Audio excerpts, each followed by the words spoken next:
If you want to download a YouTube video to a USB drive and save it on your computer, then this video is for you. Make sure you watch this video until the end and don't skip any part because every step is important. So let's get started. If this video meets your needs and helps you save YouTube videos to a USB drive, please subscribe to my channel and like the video.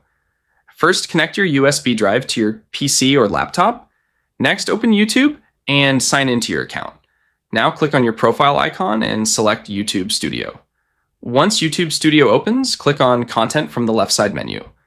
Now find the video you want to download, click on the three dots, and select Download from the options. Once the video is downloaded, open File Explorer and find the video file. Now right-click the video and select Copy.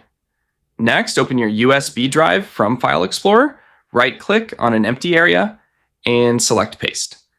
Wait for the file transfer to finish. Once the video has been copied, right-click your USB drive and select Eject before removing it from your PC.